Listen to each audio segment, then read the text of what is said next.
ప్రపంచంలోనే గొప్ప ఇతిహాసాల్లో ఒకటైన రామాయణం అది కేవలమొక కథే కాదు, ధర్మం, త్యాగం, విధి ఇలా ఎన్నో విషయాల గురించి మనకు చెబుతుంది. ఈరోజు మనం ఆ కథలోకి వెళ్దాం. ఒక ఆదర్శ రాకుమారుడు జీవితమంతా సాఫీగా సాగిపోతోంది అనుకుంటున్న టైంలో తన జీవితాన్నే తలకిందులు చేసే ఒక వినాశనకరమైన మలుపును ఎలా ఎదుర్కొన్నాడో చూద్దాం. ఈ కథకు నలుగురు మూలస్తంభాల్లాంటి వాళ్లు. చూడండి, మధ్యలో ఉన్నారే ఆయనే ఆదర్శ రాకుమారుడు శ్రీరాముడు. ఆయన పక్కనే ఆయన భార్య సీతాదేవి. ఇంకో పక్కన రాముడికి నీడలా ఉండే ఆయన సోదరుడు లక్ష్మణుడు.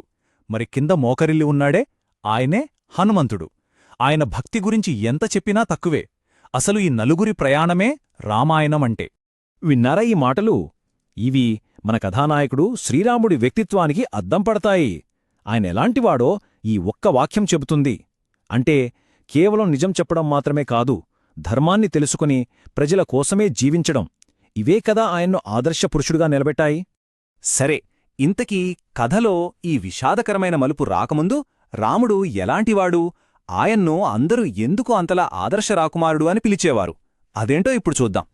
చూడండి, రాముడంటే కేవలం గొప్ప యోధుడే కాదు, ఆయనలో ఎన్నో అద్భుతమైన గుణాలున్నాయి. గొప్ప తెలివితేటలు, పరాక్రమం ఉన్నాయి. అదే సమయంలో కరుణ, అందర్నీ ప్రేమించే గుణం కూడా ఉంది.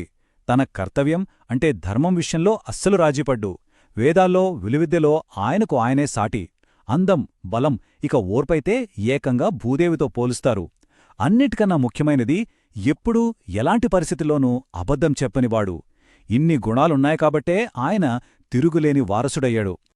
ఆయన ఎవరో కాదు, అయోధ్యా చక్రవర్తి దశరథుడే పెద్ద కొడుకు. అంటే ఆ రాజ్యానికి కాబోయే మహారాజు ఆయనే. ఆయన స్థానం పదిలం. భవిష్యత్తు ఉజ్వలంగా గొప్ప వాగ్దానాలతో నిండి ఉంది. అంతా బాగుంది. కానీ జీవితం మనం అనుకున్నట్టు సాగదు కదా.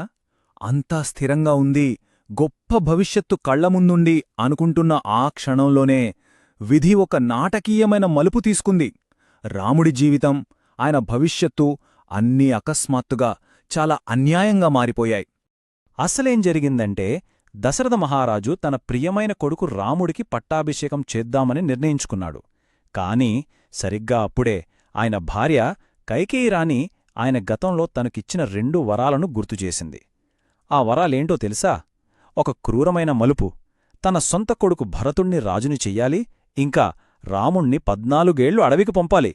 ఇచ్చిన మాటకు కట్టుబడిన ఆ తండ్రి గుండె పగిలింది. అయినా సరే ఒప్పుకున్నాడు.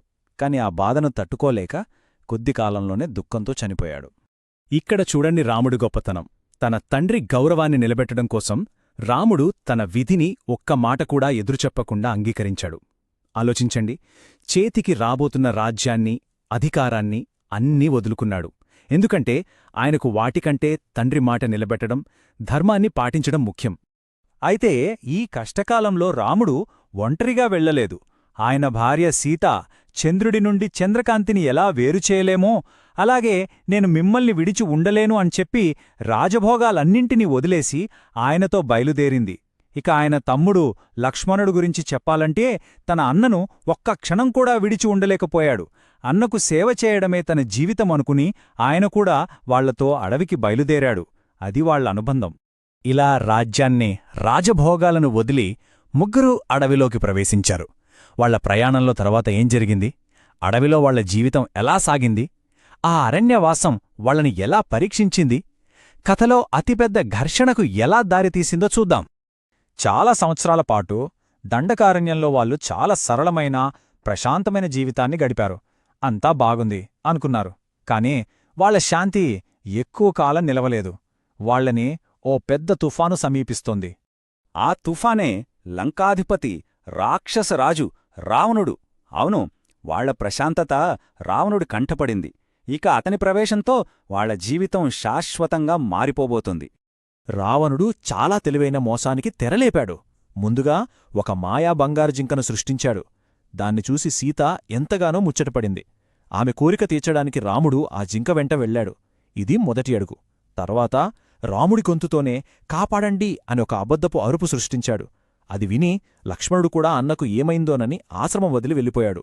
ఇక ఆఖరిగా సీత ఒంటరిగా ఉన్నప్పుడు రావణుడు తన నిజ స్వరూపాన్ని చూపించి ఆమెను అపహరించుకుపోయాడు. అంతా పక్కా ప్లాన్ ప్రకారం జరిగింది. ఇక సీతాపహరణంతో కథ మొత్తం మారిపోయింది. ఆ ప్రశాంతత స్థానంలో దుఃఖం, నిస్సహాయత, ఒక తీరని అన్వేషణ మొదలైంది. కొంతసేపటికి రాముడు, లక్ష్మణుడు ఆశ్రమానికి తిరిగి వచ్చారు. కాని అక్కడ వాళ్లకు కనిపించింది గుండెల్ని పిండేసే దృశ్యం. ఆశ్రమమంతా ఖాళీగా, నిశ్శబ్దంగా ఉంది. సీత లేదు, అంతే. ఆ ఒక్క వాస్తవం వాళ్ల ప్రపంచాన్ని తలక్రిందులు చేసింది. దుఃఖంతో కుంగిపోయిన ఆ అన్నదమ్ములు వాళ్ల ప్రాణమైన సీత కోసం ఆ విశాలమైన అడవిలో వెతకడం మొదలుపెట్టారు. ఒక తీరని, అంతులేని అన్వేషణ. ఇకపై వాళ్ల జీవితమంతా ఈ అన్వేషణ చుట్టూనే తిరుగుతుంది. ఇక్కడే ఒక పెద్ద ప్రశ్న తలెత్తుతుంది.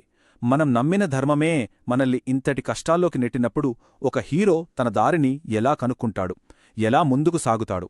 ఈ ప్రశ్న రాముడి ముందున్న ప్రయాణానికి, ఈ ఇతిహాసంలోని మిగతా కథకు పునాది.